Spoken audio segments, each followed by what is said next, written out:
everyone, this is Shreya Pandey and I welcome you all to the Lloyd channel. In this video, we are going to talk about a judgment. कल supreme court ने 9 जजेस bench में एक decision लिया है और उन्होंने ये कहा है कि 1978 के फैसले को हम पलट करते हैं या उसके फैसले को हम ओवर रूल करते हैं। तो इस वीडियो में हम 1978 में आखिर ऐसा कौन सा केस हुआ था, क्या जजमेंट आई थी, उसके बारे में बात करेंगे और इस केस के पूरे बैकग्राउंड के बारे में भी हम बात करने वाले हैं। तो चलिए स्टार्ट करते हैं। सुप्रीम कोर्ट ने ओवरटर्न कर दिया है 1978 का जजमेंट और इन्होंने स्ट्राइक कर दिया है power of state to seize the private property. State के पास, स्टेट दैट मीन्स गवर्नमेंट के पास अब पावर नहीं है to seize the private property just for the sole purpose कि हम एक कॉमन गुड सर्व करना चाहते हैं। इसमें हम बात करेंगे आर्टिकल 39B के बारे में भी। आर्टिकल 39B स्टेट को यह पावर देता है कि आप प्राइवेट प्रॉपर्टी को आप एक मटेरियल रिसोर्स या फिर एक किसी भी रिसोर्स को आप material resource of the community अगर डिक्लेयर कर रहे हैं तो that material resource can be used for the common good. और यहाँ पर सुप्रीम कोर्ट ने ये बात कही कि प्राइवेट प्रॉपर्टी को हम कॉमन गुड के पर्पस के लिए, सिर्फ और सिर्फ कॉमन गुड एकमात्र पर्पस के लिए हम किसी की प्राइवेट प्रॉपर्टी को सीज नहीं कर सकते हैं। और सुप्रीम कोर्ट ने ये फैसला कल ही सुनाया है, that means on 5th of November। तो कंटेक्स्ट अगर हम देखने जाएं तो ये जो पिटीशन थी ये 1992 को फाइल करी गई थी। 1992 में ये चैलेंज करा गया था कॉन्स्टिट्यूशनैलिटी को of chapter 8A of the Maharashtra housing and area development act 1976। और इस एक्ट के चैप्टर 8 में ये बात कही गई है, चैप्टर 8A में ये बात कही गई है कि स्टेट अगर चाहे तो प्राइवेट प्रॉपर्टी किसी की एक्वायर कर सकती है और उसे 100 टाइम्स मंथली रेंट कंपेंसेशन दे सकती है। फॉर एग्जाम्पल, अगर आपका घर किसी ऐसे जगह पर है जहां पर गवर्नमेंट रोड बनाना चाहती है एंड फॉर दैट पर्पस अगर वो आपकी प्रॉपर्टी सीज कर रही है तो वो आपको मंथली रेंट अगर उस प्रॉपर्टी का अराउंड 1000 अगर आता हो तो उसका 100 टाइम्स मतलब 1 लाख रुपीज का कंपेंसेशन आपको देगी और आपकी वो प्रॉपर्टी सीज कर लेगी। ये बात इस एक्ट में लिखी गई थी और इसी चैप्टर 8 को चैलेंज करने के लिए पिटीशन डाला गया इन 1992। मतलब अराउंड ये 30 साल पुराना केस है जिसे फाइनली हर्ड किया गया, फाइनली डिसीजन आया है इन 2024। और 1978 की रूलिंग की अब हम बात करते हैं कि आखिर 1978 में क्या कहा गया था। तो state of Karnataka versus Ranganath Reddy and others का ये केस है 1978 का। इसमें 2 जजमेंट्स आए थे। हमारे लिए एक जजमेंट बहुत इंपॉर्टेंट है जिसमें जस्टिस कृष्ण अय्यर ने ये बात हेल्ड करी कि material resource of the community cover करता है सारे रिसोर्सेज को, whether it is public property, private property, manmade property, natural resources, everything. तो जस्टिस कृष्ण अय्यर जी ने ये बात कही थी और उसी पर जस्टिस उंटवालिया ने कोई अपना ओपिनियन नहीं दिया था with regard to article 39B। Article 39B में ही मटेरियल रिसोर्स को इंटरप्रेट करके जस्टिस कृष्ण अय्यर ने ये बात कही। इसके बाद आर्टिकल 39 के बारे में और सुप्रीम कोर्ट के रीसेंट रूलिंग मतलब कल जो जजमेंट आई है उसमें सुप्रीम कोर्ट ने क्या बात कही है। तो आर्टिकल 13 की अगर बात करें, article 39B that is the directive principles of state policy. इसमें ये बात कही गई है that the operation and control of material resource of the community are so distributed as best to subserve the common good.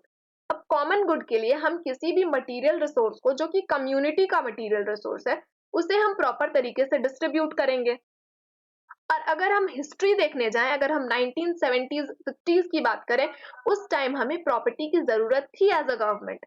कई सारे जगहों पर उस वक्त हमारे पास LPG रिफॉर्म का भी क्राइटेरिया नहीं था जो कि 1991 के आसपास आई है, that means liberalisation, privatisation, globalisation के बारे में। ठीक है, तो आर्टिकल 39B के according material resource of the community distribute कर सकती है गवर्नमेंट और इसी material resource of the community को के बारे में बात करी थी जस्टिस कृष्ण अय्यर ने और ये बात कहा था कि private property, public property, manmade, natural resources सारी चीजें कॉमन गुड में इंक्लूड हो जाएगी। और सुप्रीम कोर्ट ने ये कहा कि private property can't be classified as the material resource of the community. अभी सुप्रीम कोर्ट दैट मीन्स हमारे जस्टिस डीवाई चंद्रचूड़ ने CJI of India with the 8 other जजेस, टोटल मतलब 8 जजेस के साथ उन्होंने ये जजमेंट कहा है कि private property can't be classified as a material resource of the community just because it meets some of the social या economic criteria, and just for the sake of the common good it doesn't give the state a power to seize a private property। ये बात कही गई। अब material resource of the community जो है उसे उसके क्राइटेरिया में फॉल करने के लिए हमें कुछ स्टैंडर्ड क्राइटेरिया में फॉल करना पड़ेगा। सबसे पहले हम नेचर ऑफ द रिसोर्स देखेंगे, उस रिसोर्स की हम स्कैरसिटी या अवेलेबिलिटी देखने वाले हैं, वो किस तरह से कंट्रीब्यूट कर सकता है हमारे पब्लिक वेलफेयर के लिए, ये हम देखेंगे। साथ ही साथ हम उसकी कैरेक्टरिस्टिक्स देखेंगे, whether it is a public और प्राइवेट प्रॉपर्टी। मतलब ये सारी चीजों की बेसिस पर हम किसी रिसोर्स को मानेंगे कि it is falling under the material resource of the community or not। ठीक है, तो these are some of the grounds जिस बेसिस पर हम डिसाइड करने वाले हैं। स्कैरसिटी एंड अवेलेबिलिटी भी हम देखने वाले हैं। अब ऐसा तो नहीं है कि हमारे पास प्रॉपर्टी है, गवर्नमेंट के पास अगर प्रॉपर्टी है रोड बनाने की कई सारी जगह पे, तो इसके बाद भी जरूरी नहीं है कि वो किसी पर्टिकुलर पर्सन की ही प्राइवेट प्रॉपर्टी को ले तब जाके उनका रोड कंप्लीट हो पाए। अगर ये जरूरी नहीं है, अगर उसके बिना भी काम चल सकता है, तो किसी भी इंडिविजुअल के प्रॉपर्टी में दखल अंदाजी की जरूरत नहीं है। यहाँ पर एक हिसाब से सुप्रीम कोर्ट ने एक इंडिविजुअल के राइट्स को ज्यादा मान्यता दे दी है as per the state right or for the common good purpose. अब डिसेंटिंग ओपिनियन भी था एक जज का। हमने टोटल देखा कि टोटल 9 जजेस बेंच ये थी, तो 8 जजेस बेंच जो हमने डीवाई चंद्रचूड़ के बारे में कहा कि उन्होंने क्या बात कही अभी हमने बताया। इसके साथ ही जस्टिस डीवी नागनंथा पार्शियली डिसेंट करी हैं और जस्टिस सुधांशु धूलिया ने फुली डिसेंट करा है, मतलब उनका एक अलग ओपिनियन था और उन्होंने ये बात कही है कि that there could be some of the circumstances where the private property may align with Article 39B if it serves the common benefit।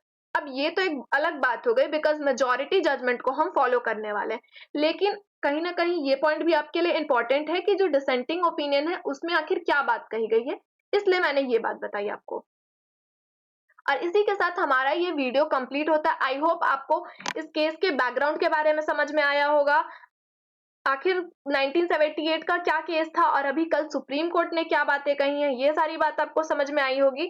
आपको ये पता चला होगा कि एक प्राइवेट इंडिविजुअल का जो राइट है वो उसे सुप्रीम कोर्ट ने उसे सबसे ज्यादा इंपॉर्टेंस दी। आखिर एक प्राइवेट पर्सन का जो राइट है that will be superior to that of the common good. अगर हम देख रहे हैं तो कॉमन गुड के लिए हमें कई सारे सर्कमस्टांसेस में फॉल करना जरूरी है, ये सारी बात।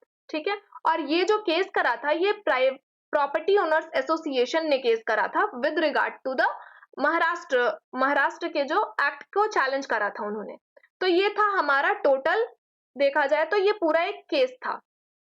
इसी के साथ हमारा ये वीडियो कंप्लीट होता है। आई होप आपको ये सारी बातें समझ में आई होंगी। मिलते हैं हमारे नेक्स्ट वीडियो में, तब तक के लिए बाय बाय।